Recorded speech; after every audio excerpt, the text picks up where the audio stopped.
When we first moved into our beautiful suburb apartment in the new territories of Hong Kong, I had no idea that I was living in a coffee shop desert. Though I could survive off Starbucks, I knew my coffee-loving soul would eventually waste away if I was fueled only by big business swill. I searched the almighty Google, hoping to find an independent caffeine oasis in the desert. And on one faithful Monday afternoon, I made my way to Saikung. When I arrived, I was pleasantly surprised to find a slow-paced, quaint fishing village filled with charm that beckoned me in. I followed the treasure map laid out for me by Google Maps, meandering my way through Old Town, until alas, I found my oasis. Little Cove Espresso served up a delicious cold brew with a side of Wi-Fi and some hipster decor. I was home, and it's been my go-to ever since.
Hi everybody, here I am with Adam, the owner-operator of Little Cove Espresso.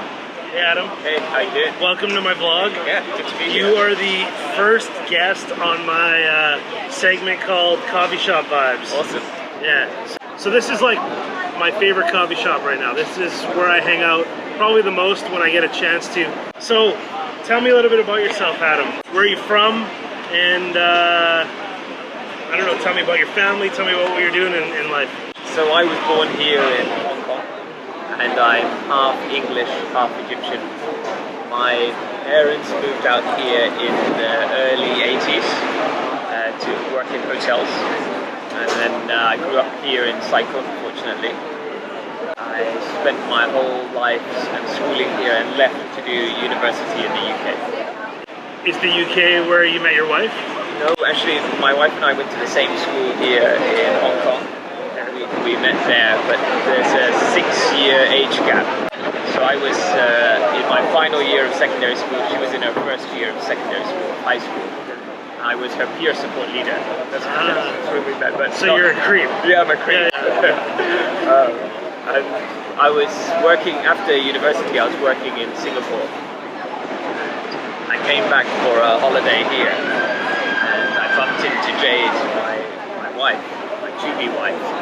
She was on holiday from university in Australia. And we started like a holiday romance that turned into long distance, that turned into me moving to Australia, becoming a barista, and sort of where all this came from was our path to marriage. You said you sort of followed the girl to Australia, and that's where you were working as a barista for a while. Yeah. Tell me about, if you can remember, that sort of moment or that time where coffee started to captivate you. So I was, previous to that, I was working as a physiotherapist. And I had known I wanted to be a physio since I was 11 or 12 years old. I'd never done or thought of doing anything else. When I got to Australia, I couldn't immediately practice. I had to go through some exams to get the qualification in Australia. So Melbourne, where we were living, is a huge coffee city. Seattle would be the next big coffee city, those two. And I was like, okay, well, let me do what everyone's doing here and I'll become a barista. But before that, I wasn't much of a coffee drinker, you know. It was English father, it was tea. My mum had black coffee. Being Egyptian, I thought that was quite bitter. So I was like mochas. Is there like an Egyptian equivalent? Is it? It's black coffee, or is it black coffee? They cook it like Turkish style, but they serve it with cardamom. Right. It's actually beautiful. Yeah, but you know, late teens, early 20s, it's not what I wanted to drink. So. You don't want mom's drink. You don't want mom's drink. Yeah. Got it. We're too old school at the time. But now I love that. And I was a mocha drinker, so I got to Melbourne and it was all about, you know, flat whites. You know, espressos with just a bit of milk. Only milk and only espresso in different ratios. That's it. Yeah. You don't mess with it. There's no flavors. Yeah. There's no sugar. Nothing. Small size. Yeah, that was it. So, and I liked the idea of not being a physio and doing something different. And I liked sort of trying to chase the perfect coffee, the perfect espresso, and seeing satisfaction in customers over something so simple, that ritual of drinking coffee. So I was really drawn to it. My wife was doing it part-time as well as a student. We said, oh, we'd love to do this in our hometown, Saikung, one day. Many years later, when we moved back, there was an old coffee shop closing in the old town where you first met us. We took it over. They said, we're going to move. We approached them because that's where we went for our coffee and said, oh, we'd love to take it over and give it a go. And that was almost 5 years ago now. Nice. So 5 years. I didn't even know it was around that long. Yeah. Nice. It's so good. You guys are doing such a great job for 5 years. Thanks, man. Yeah, so you sort of fell in love with, you said the ritual of it, sort of the community vibe or the artistry of the actual coffee making. It was two things. If we go really deep, personally at the time, I was probably struggling with entering the arena of life a little bit, with just, you know, worries around being a physio, expectation, getting people better, anxiety, trying to be the best I could possibly be in comparison to others. And that was where I was at the time, and then to step away from that and then get into coffee was quite freeing. Eventually I think you have to deal with those issues that drive you away from what you were doing, which I have now, thankfully. But at the time it was a welcome relief from some of the thoughts that I had at the time, together with a love of coffee. So if we go really deep, it was something different which wasn't as stressful for me. And then at the same time I just absolutely loved doing it and waking up without that stress and going to do something that was new. But also without the paycheck of a physio. You work in a coffee shop, you're not killing it. No, not at all. So it was like 13, 14-hour shifts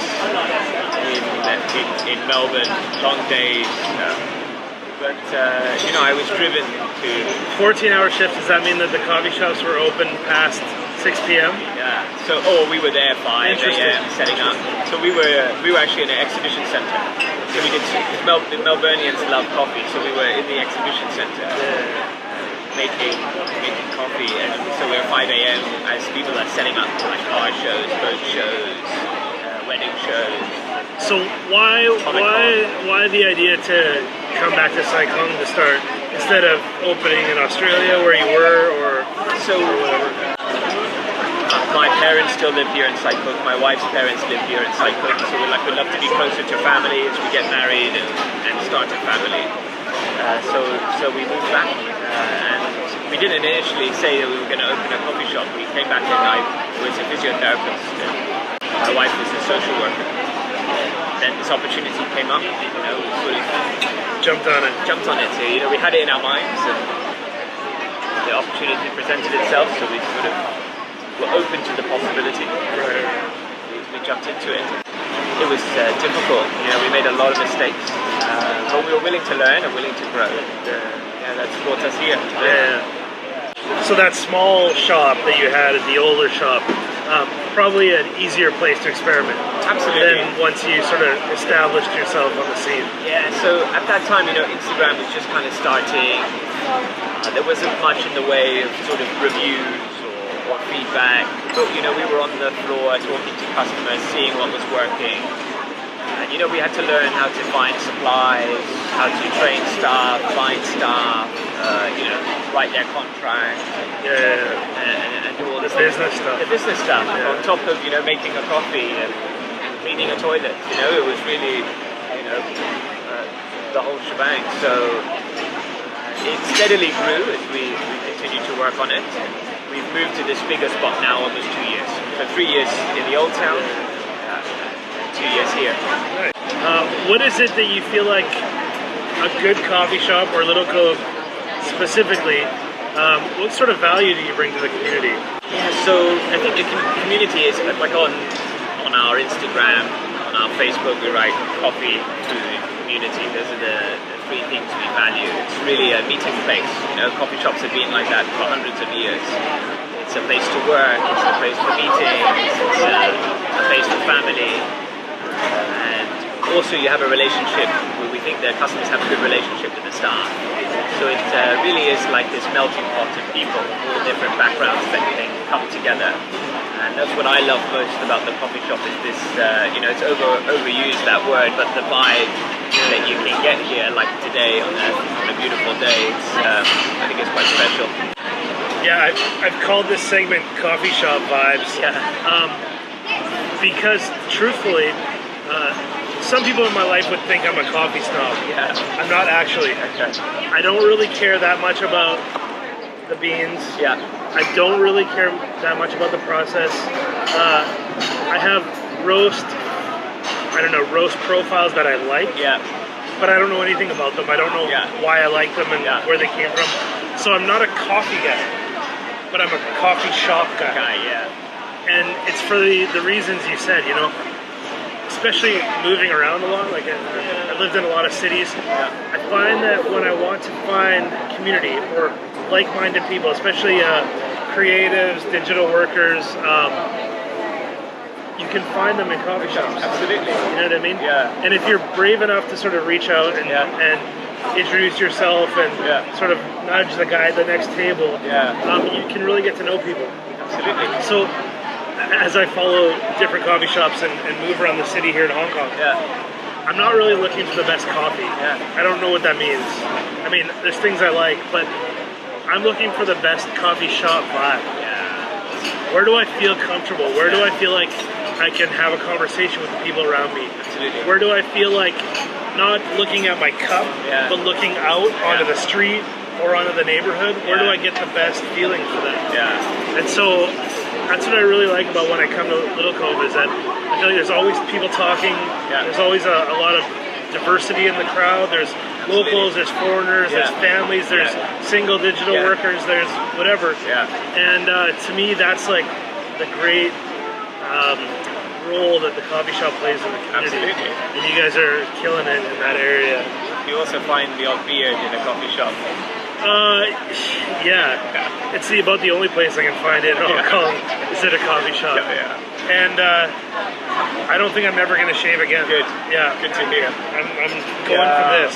Nice. ZZ Top. Yeah, that's the so way. that I can dunk it in my coffee. Exactly. That's the goal. Yeah, that's it. No, it's getting hot. See, this is I grow it big, and then the summer comes, and I have to fight. But I'm gonna try and fight. I might shave my head. Winter. So like, then winter, it's good. It's like a sweater. Right? Absolutely. I notice your food is sort of more on the healthy profile side. What's your vision behind your food program? So, at the time when we started, a lot of the food that you got here in this town was, sort of like cheaper produce, but still marked up to a level that we thought wasn't very reasonable. So our whole thing is we want to go to a place where we want to eat that's not on offer at the moment. So we were really valuing good quality produce, fresh ingredients, cooked for order, and to try and keep that as reasonably priced as possible. So it's sort of something we were personally craving that we wanted to see. And it just started with, just a simple eggs on toast, great sourdough bread, good eggs. The Australian influence. Yeah, absolutely. And avocado, is a big theme to our menu. And we'd like just get a nice avocado, season it well, and put it on a great piece of bread. And we still have that same item on the menu today. And we've tried not to make it too fancy. We've just kept it as it is. But you got rid of my favorite item. Yeah, the pulled pork. The pulled pork. Yeah. So yeah. But the disappointing. The pulled pork Benedict now is the best seller. That's what replaced it. Yeah. But we can still, I mean, we have all the ingredients for that to make it. I'm not gonna lie. Okay. It's just about the feta cheese. Yeah, the feta on the pork. If you throw pork. feta on anything, yeah. I'm sold. I love the feta. Yeah. So that's the other influence is, from my mum's background, is the Middle Eastern influence. Yeah. But it's also very present in Australia and in Melbourne, but we sort of use what we grew up with to try and put it in the menu. Yeah. It's delicious. Yeah. Cool. I'm not a health food eater. Yeah. Look at me. But I find the food refreshing, and there's definitely dishes that are for all people. Exactly. So this past year has been a crazy year for Hong Kong, and greater Hong Kong, if you will, with protests last summer that spanned 6 months, and then we sort of slowed down on that, or forced to slow down on the protests, and a pandemic hit. So business around the world has been suffering. How have you guys done throughout this time? So, I mean, during the protest period, we were quite quick to announce our support of the democratic movement, in that we just initially closed the coffee shop. You just got my blog canceled. Yeah. I just got like vetoed on Chinese Google. No hashtags here, So during the protest. Yeah, so we actually closed and we let our staff choose whether they wanted to be part of the protest on the big strike days.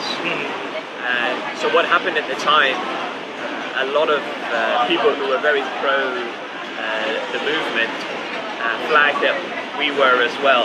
And it sort of formed what later became called the yellow economy. So these places that you would visit based on their sort of political stance. You know, growing up here, it was always a safe place. You know, Hong Kong has never had a say in its future.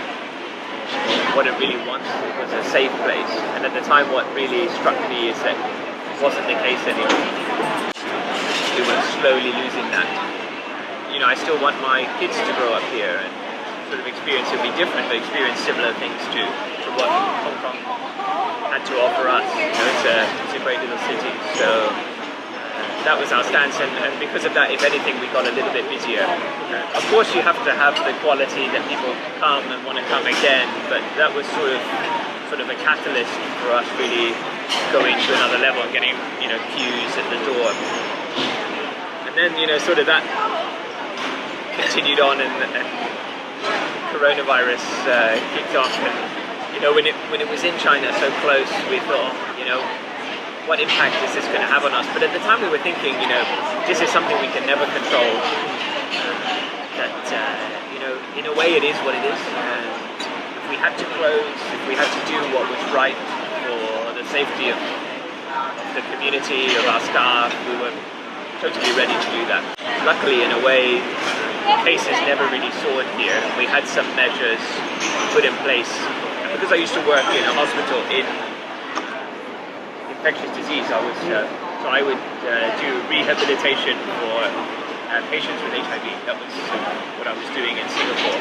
And so from that experience, we knew what to do from like a infectious disease protocol to a certain extent. So we already started temperature, we were spacing out. We actually closed the toilet to the annoyance of a lot of customers. You know, when you drink coffee, yeah? Sell coffees and don't provide a toilet. Yeah. Thanks. And then we went cashless, and we already spread out the table, so we were really prepared for that. We tweaked the team a little bit with holidays, so we were okay. And then, you know, things sort of normalized quite quickly here in Hong Kong, so we've been really fortunate. And bottom line stayed okay? Fine. I mean, for the most part? There was that end of March, early April, you know, when cases were creeping up.